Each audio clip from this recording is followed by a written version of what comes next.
यानी ये फूल आपा के साहब शौहर ने भेजा? पागल हो क्या, वो मुझे फूल क्यों भेजेगा? उनका नाम था इस पर, इसीलिए कह रही हूँ शायद उन्होंने ही भेजा होगा। अगर उसी ने ही ये फूल भेजे हैं तो इसका मतलब उससे मेरी खुशियाँ बर्दाश्त नहीं हो रही हैं। सन की इंसान। हाँ, ये घर के सांप बिच्छू खत्म हुए नहीं, क्या बाहर वाले भी हरकत में आ गए? बेटा तुम्हें भी समझा रही, यूं खड़े खड़े मेरी शक्ल मत देखती रहा करो, खुद भी कुछ करने की कोशिश किया करो। अम्मी मेरा इसमें क्या कसूर है? आपने देखा तो था वो कैसे छीन रही थी। परवीन साहिबा मुझे देना ही नहीं चाहती। अरे पहले तो तुम उस परवीन को साहिबा साहिबा कहना बंद करो। किसने कहा तुम्हें कि उसे साहिबा कह के मुखातिब करो? तुम लोग तो दिन रात अपनी माँ का शुक्र अदा किया करो। मैंने हालात पे काबू पाया तभी ये बातें बाहर नहीं निकली, वरना तो ये खानदान तुम्हें छोड़ता नहीं सेवगी। और ये लोग भरते चले जाते तुम्हारे शौहर का दिमाग।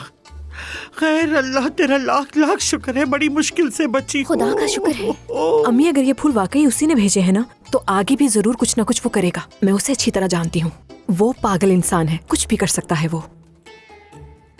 हाय, बस दुआ ये करें कि किसी भी तरह ये बात याले तक ना पहुँचे, क्योंकि आजकल उसे अपने बाप की कुछ ज्यादा ही याद आ रही है। अजीब है ना, लेकिन आगे क्या करना है मैं जानती हूँ। उसके पास जाऊंगी और ये फूल उठाकर उसके मुंह पर दे मारूंगी। अरे बेटी रुक जाओ, कहाँ जा रही हो तुम? कौन से बड़े बड़े कदम उठाने का इरादा कर रही हो आखिर? अच्छा जरा सच बताना मुझे, तुम्हारा पुराने शौहर से मिलने का दिल कर रहा है ना? झूठ खुदा का वास्ता अम्मी फजूल बातें तो मत करें। मुझे भला उस पागल इंसान की याद क्यों आने लगी? सबका शौहर है वो मेरा। मैं बस यहाँ अपनी शादी बचाने की कोशिश कर रही हूँ। क्या कुछ समझे आप लोग? हाँ हाँ बिल्कुल सही कर रही हो तुम।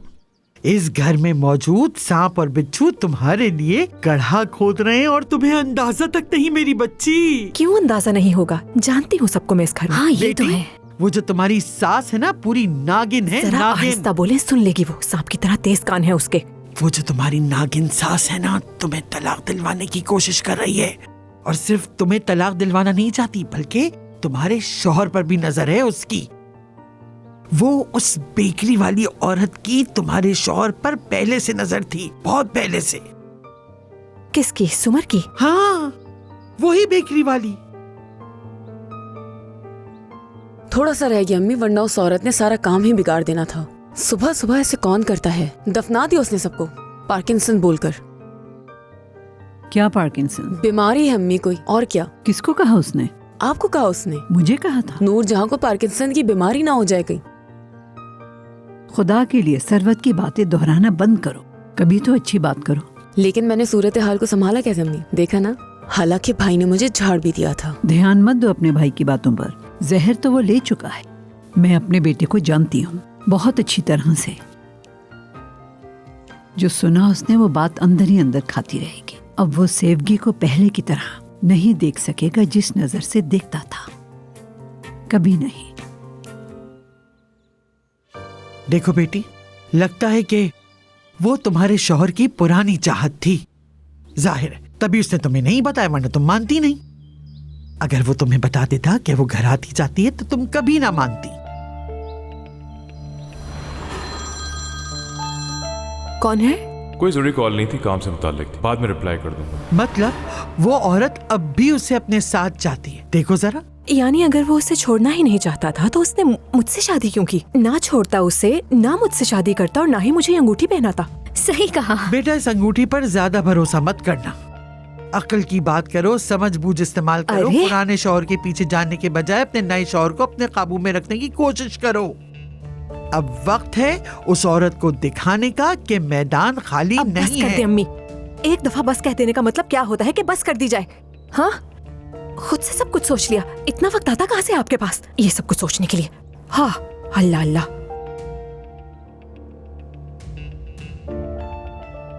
पता नहीं क्या क्या सोचती रहती है। आपा जाहिर नहीं करी, लेकिन उन्हें दुख पहुंचा है। अच्छा ही हुआ, मगर तुम फिक्र ना करो, उसने मुझ पे गुस्सा तो कर लिया, अब उसे जो कदम उठाना होगा बिला झिझक उठा लेगी इंशाअल्लाह।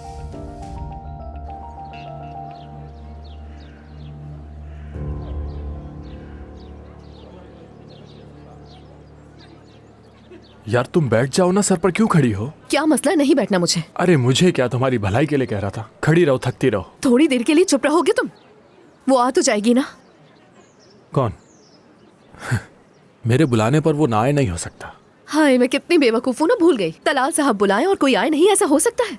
जाहिर है ये तो खुशकिस्मती है उन लड़कियों की। हाँ हाँ जानती हूँ अच्छी तरह मैं तुम्हें।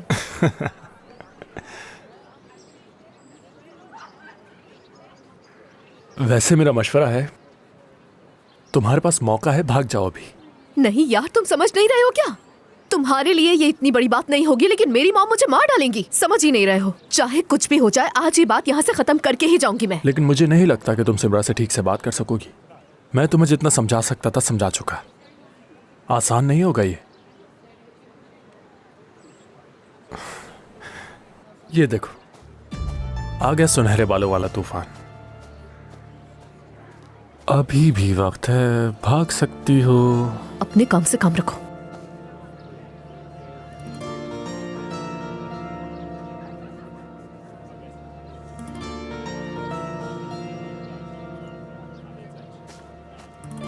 ये यहाँ क्या कर रही है? हाँ आराम से आराम से। मुझे बताओ ये क्या कर रही है? एक मिनट रिलैक्स। तुमसे कुछ बात करने आई है ये। मैं कल रात से तुम्हारा इंतजार कर रही थी। सोचा था तुम आओगे, माफी मांगोगे, लेकिन तुम तो ऐसे ले आए। देखो तुम मुझसे तमीज से बात करो। मेरा कोई नाम भी है, समझी? हाँ नाम तो है तुम्हारा, बदकिरदार। देखो जरा ऐसे तमीज से ओ बात देखो, अगर तुम दोनों ऐसे बात करोगे तो कोई बात नहीं हो सकती। इसलिए गुस्से को साइड रखकर दोनों आपस में बात करो। चलो बैठकर बात करते हैं। बैठने का क्यों कह रहे हो? क्या बात करनी है हमने बैठ के? मेरी बात सुनो। देखो मैं जानती हूँ तुम क्या सोच रही हो, तुम्हें कैसा महसूस हो रहा है, लेकिन मेरी बात को समझो। जो तुम समझ रही हो वैसा कुछ नहीं है। हाँ तो फिर क्या हकीकत है, बताओ ना। कल जो कुछ तुमने किया वो मैंने अपनी आंखों से देखा। पागल नहीं हूँ मैं। हाँ ठीक है, देखो तुम्हें गलतफहमी हो रही है, वैसा कुछ नहीं हुआ था। चाहे ये दुनिया का आखिरी इंसान ही क्यों ना हो, कम से कम मैं इसके बारे में तो कभी ऐसा नहीं सोच सकती। ये मेरा स्टेप ब्रदर है यार। मैंने सही कहा था, तुम्हें अच्छे मर्दों की पहचान नहीं। वैसे मुझे कहा तुम इसके बारे में नहीं सोचोगी, काफी मुजायका खेज है। अच्छा बात को खत्म करो। वैसे भी कल का दिन मेरे लिए बहुत मुश्किल था। तुम तो जानती हो कि मॉम ने शादी कर ली है, उसी की वजह से मैं वहाँ से चली गई थी। बहुत बुरा लग रहा था मुझे, वो सब नहीं देखा जा तो रहा जो था। तुमने किया वो मुझसे देखा जाता? अरे यार तुम्हें जरा सा भी मेरा ख्याल नहीं आया? तुम क्यों नहीं समझ रही हो मेरी बात? हाँ मैं नहीं समझना चाहती तुम्हारी बात। तुमने मुझे बेवकूफ समझा हुआ है कि तुम जो कहोगी मैं उस पर यकीन कर लूंगी। मुझसे झूठ बोलने की जरूरत नहीं। तुम दोनों ने मिलकर ये कहानी बनाई है ताकि मैं तुम दोनों की बातों में आकर तरस खा जाऊं। मैंने कोई झूठ नहीं बोला तुमसे, सारा कसूर इसका है। बोलो कुछ। मैं क्या बोलूं? तुमने कहा था मैं समझाऊंगी, तो चलो अब समझाओ। मैंने तो कहा था।